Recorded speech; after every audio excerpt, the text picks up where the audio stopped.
Hello, seniors. I am Dr. Robert Harrison. Every night you make a choice without even thinking about it. You roll onto your left side or your right side, or maybe you stay on your back, and while you're sleeping, your body is doing something remarkable. Your organs are shifting position. Your blood flow is changing direction. Your digestive system is either working with gravity or fighting against it. And here's what almost nobody talks about. Research suggests that which side you choose might influence everything from your heart's workload to how well your body clears waste from your brain during those crucial nighttime hours. Now, I want to be clear from the start. We're not talking about cures or medical treatments here. We're talking about understanding what happens inside your body when you shift from one side to the other. And what you're about to learn might help explain some things you've been experiencing for years without understanding why. By the end of this video, you'll have information that most people never think to ask their doctor about. Information that could help you make more informed choices about something you do every single night. Before we dive in, tell me your age and where you're watching from. And if something raises a question in your mind, you can ask it in the comments. I'll reply. Now imagine someone who's been dealing with occasional heartburn for the past 5 years. They've tried different foods, different meal times, even raised the head of their bed. Nothing seems to make a consistent difference. What they don't realize is that every night they're sleeping primarily on their right side because that's just the side that feels more comfortable to them. Meanwhile, their stomach's anatomy is working against them in ways they never considered.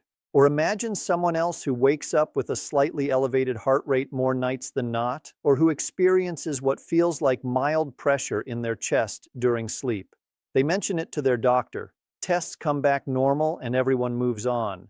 But no one ever asks them which side they sleep on, or whether changing that simple variable might alter their experience. This is what I call the invisible mechanics gap, the space between what's happening in your body and what you're consciously aware of. And sleep position sits right in the middle of that gap. Here's why this matters more than you might think, especially as we age. You spend roughly 1/3 of your life in a horizontal position. That's 8 hours every single day when your body is operating under completely different physical rules than when you're upright. Gravity is pulling on your organs differently. Blood flow patterns shift.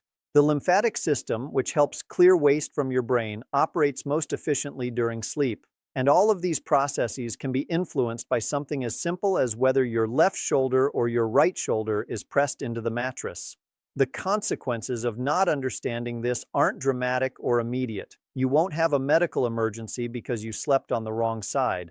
But over months and years, you might be unknowingly making certain body processes work harder than they need to. You might be experiencing discomfort that has a surprisingly straightforward explanation, and most importantly, you might be missing an opportunity to work with your body's natural design instead of against it. That matters particularly when you're trying to maintain quality of life and comfort as you get older. And this is where things start to shift. You don't need expensive equipment, you don't need supplements or complicated routines. You don't even need to change your entire sleep setup. What you need is to understand the mechanics of what's actually happening inside your body during sleep so you can make one small adjustment that might make those 8 hours work better for you. And here's the contrarian part that most sleep advice completely misses. The mainstream conversation about sleep focuses almost exclusively on duration and sleep quality metrics. How many hours did you get? Did you reach deep sleep? What's your sleep score? But almost no one talks about the physical positioning of your organs during those hours. Even though your body has a clear anatomical arrangement that responds to gravity in predictable ways. The absence of this conversation doesn't mean it's not important. It means we've been asking the wrong questions. So, let's ask better ones. Let's start with what's actually happening when you lie on your left side versus your right side, and why your organs care about the difference. Let me walk you through the basic anatomy here because once you understand the layout, everything else makes more sense. Your stomach is not centered in your body. It's positioned on the left side of your abdominal cavity with the entrance from your esophagus on the right side of the stomach and the exit to your small intestine on the left side. This isn't random. This is your body's design. When you lie on your left side, gravity helps keep stomach contents in the main body of the stomach and encourages movement toward the exit into your intestines. The entrance from your esophagus is physically higher up, which means stomach acid has to work against gravity to reach that entrance and potentially move upward. According to research published in the Journal of Clinical Gastroenterology, left-side sleeping may be associated with reduced acid reflux episodes compared to right-side sleeping in some individuals. The study suggests this positioning takes advantage of the stomach's natural anatomy and gravity's influence on gastric contents. Now, flip that around. When you lie on your right side, the stomach's entrance sits lower than the main body of the stomach. Gravity can now potentially encourage stomach contents, including acid, to pull near that entrance. For some people, particularly those with a weakened lower esophageal sphincter, this positioning might make it easier for acid to move up into the esophagus. Research in the American Journal of Gastroenterology has indicated that right lateral positioning during sleep was associated with increased esophageal acid exposure time in patients with reflux symptoms. Again, results vary significantly between individuals. Let's talk about your heart next, because this is where the physics gets particularly interesting. Your heart sits slightly left of center in your chest, and it's not fixed in place like a statue.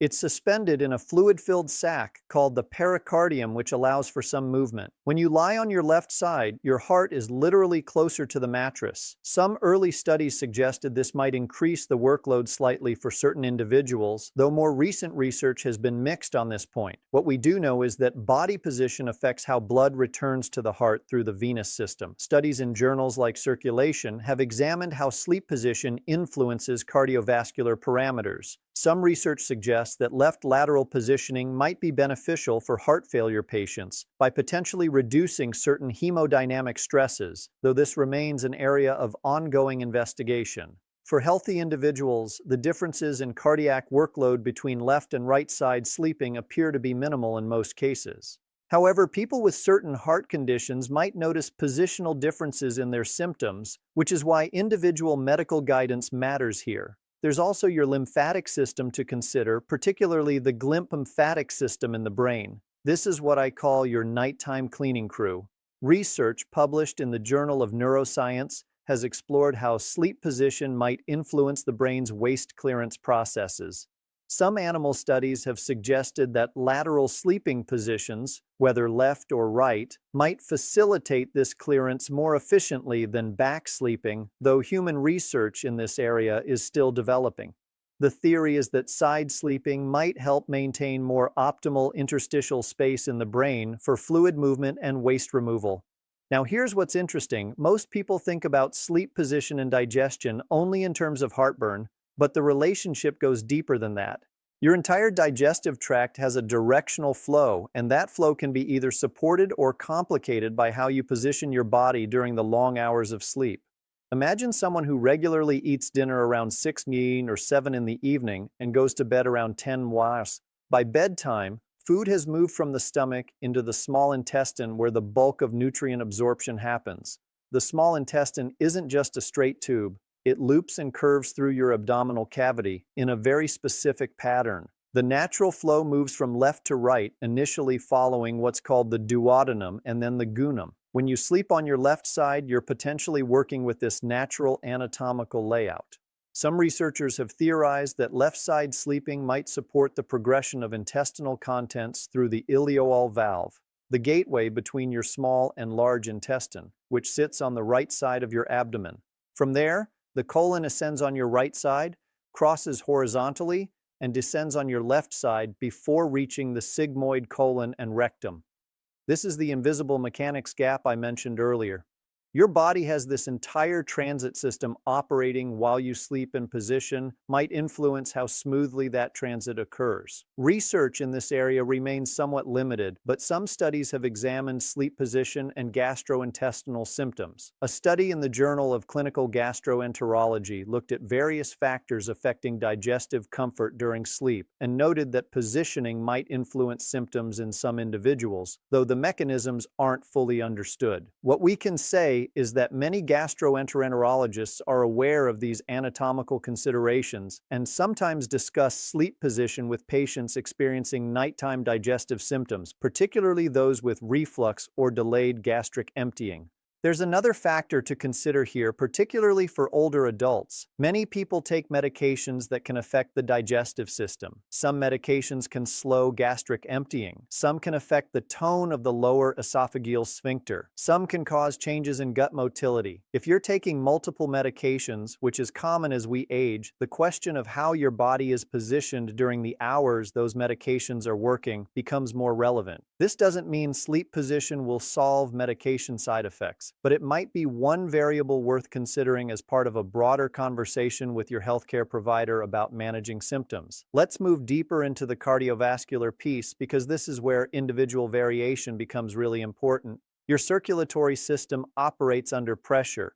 Blood moves from areas of higher pressure to areas of lower pressure, and your heart is the pump that maintains those pressure gradients. When you change position, you change how gravity affects that entire system. Think about what happens to blood return from your lower body when you're lying down versus standing. When you're upright, your heart has to work against gravity to pull blood up from your legs. When you're horizontal, that gravitational challenge disappears and blood return becomes easier. But here's the nuance: when you lie on your left side. Specifically, some researchers have theorized that this might affect the large veins that return blood to your heart, particularly the inferior vena cava, which runs along the right side of your spine. Research published in Sleep Medicine Reviews has examined how body position during sleep influences cardiovascular function. Studies have noted that positional changes can affect heart rate variability, blood pressure patterns during sleep, and even the occurrence of certain arrhythmias in susceptible individuals. For most healthy people, these changes are well within normal ranges and not clinically significant. But for someone with heart failure, coronary artery disease, or certain arrhythmias, sleep position might contribute to symptom variation from night to night. There's also the question of sleep apnea, which affects a substantial number of older adults. Research has consistently shown that back sleeping, also called supine sleeping, is often associated with more frequent and severe apnea episodes compared to side sleeping. This happens because when you're on your back, gravity pulls the tongue and soft tissues of the throat backward, which can narrow or block the airway. According to studies in the Journal of Clinical Sleep Medicine, positional therapy, which involves encouraging side sleeping, can reduce apnea severity in many patients with positional obstructive sleep apnea.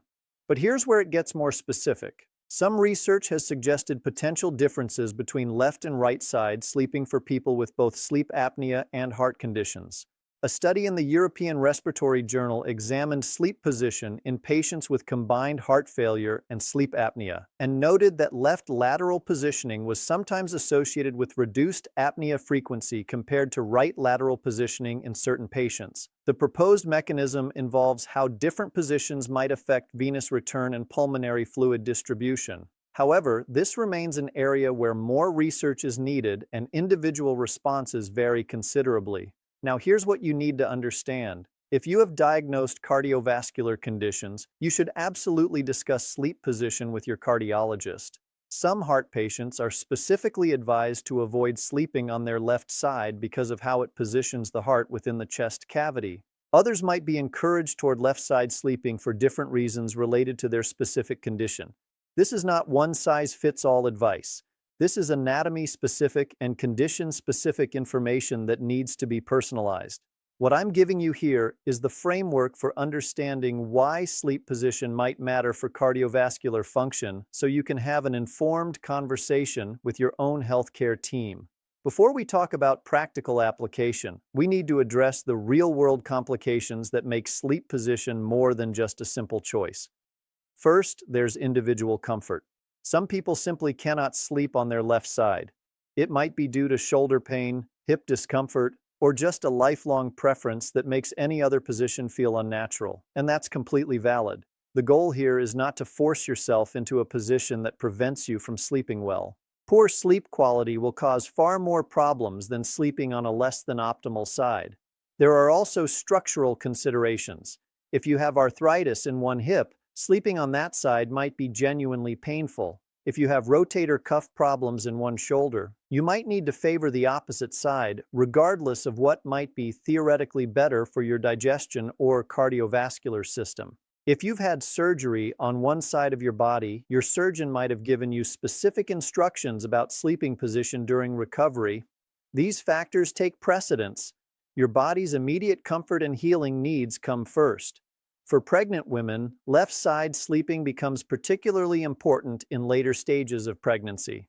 Research published in Obstetrics and Gynecology has indicated that left lateral sleeping position may be associated with better outcomes, possibly because it reduces pressure on the inferior vena cava and optimizes blood flow to the placenta. The American College of Obstetricians and Gynecologists includes sleep position in their guidance for pregnant women.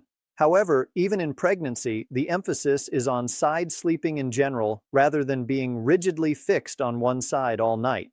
Snoring is another practical factor.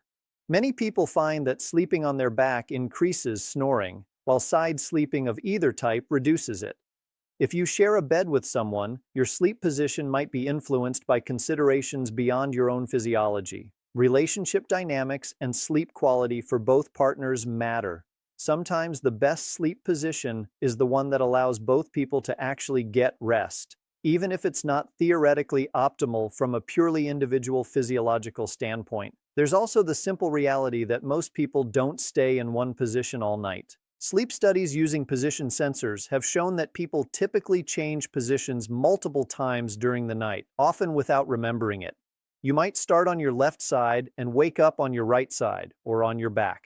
This is normal. The question isn't about maintaining a rigid position for 8 solid hours. The question is about which position you're in for the majority of the time, particularly during the deeper stages of sleep when your body is doing the most restorative work.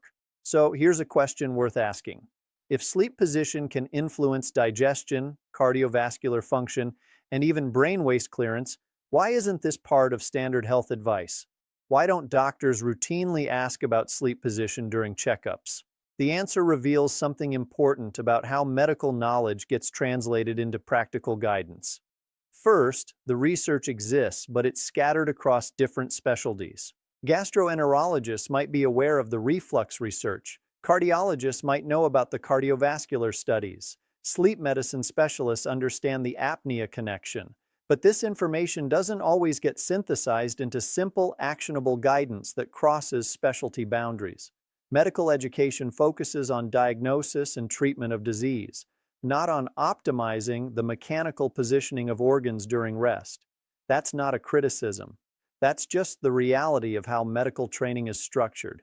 Second, the effects of sleep position are generally subtle for healthy individuals. They're not dramatic or immediate.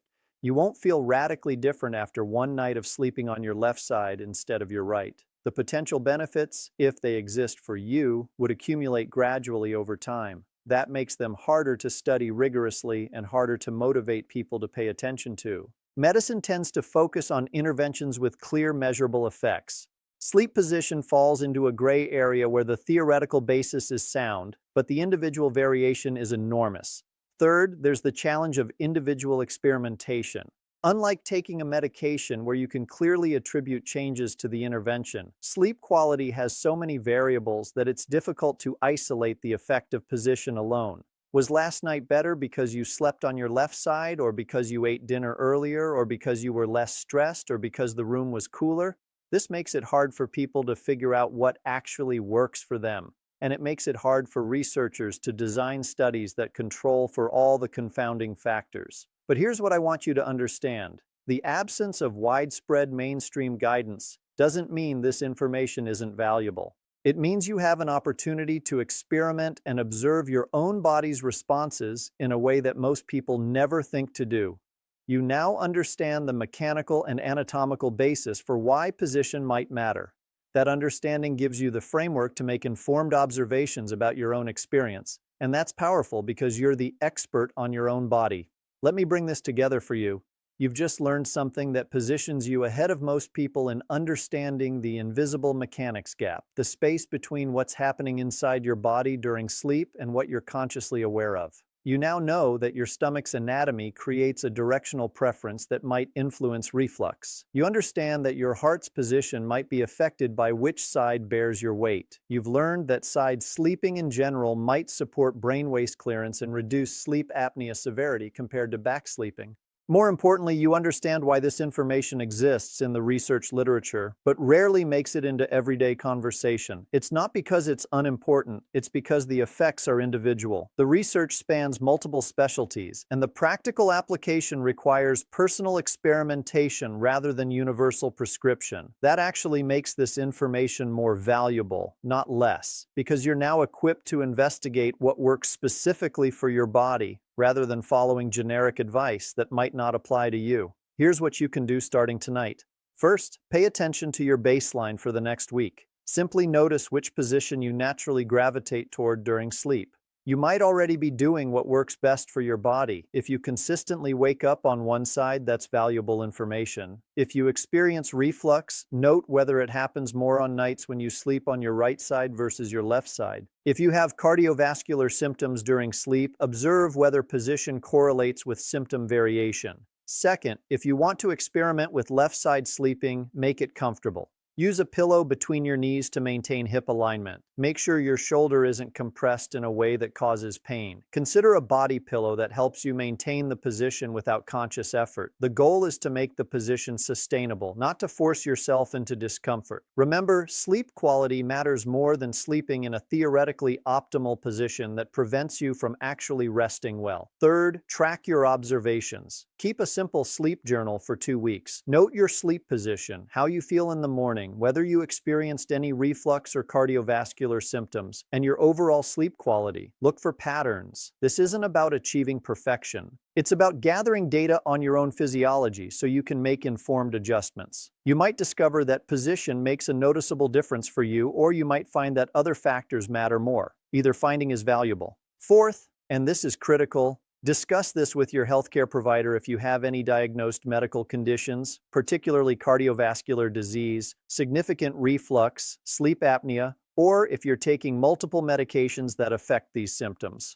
Your doctor might have specific guidance based on your medical history. They might want to adjust your treatment plan if positional factors are contributing to your symptoms. This information doesn't replace medical care. It enhances it by giving you and your doctor more variables to consider. Now, here's what makes you different from most people. After watching this video, you understand that your body operates according to mechanical principles that don't stop just because you're asleep. You recognize that anatomical positioning matters. You know that the invisible mechanics gap exists and that you can bridge it through informed observation and experimentation. That awareness puts you in a position to make adjustments that most people never consider. Not because those people aren't smart, but because nobody ever explained the underlying principles to them. I want to hear about your experience. Have you noticed differences in how you feel based on sleep position? Have you experimented with changing your sleep side? What did you observe? Share your thoughts in the comments below. Your observations might help someone else understand their own body better. And that's the whole point of building this community of informed, thoughtful people who want to understand the why behind their health. In the next video, we're going to explore another invisible mechanic that affects your body every single day, but rarely gets discussed in mainstream health advice. We're going to talk about why the temperature of the water you drink might influence your metabolism and digestion in ways you never considered, and what the research actually says versus what the popular wellness industry claims. It's going to challenge some assumptions, and it's going to give you concrete, practical information you can use immediately. Make sure you're subscribed so you don't miss it. Remember, you're more informed than most people now. You understand the invisible mechanics gap. You know that your body follows predictable physical principles even during sleep, and you're equipped to investigate what works specifically for you. That's real empowerment, not promises of miracle cures, but understanding of how your body actually functions so you can work with it intelligently. That's what this channel is about, and I'm glad you're here.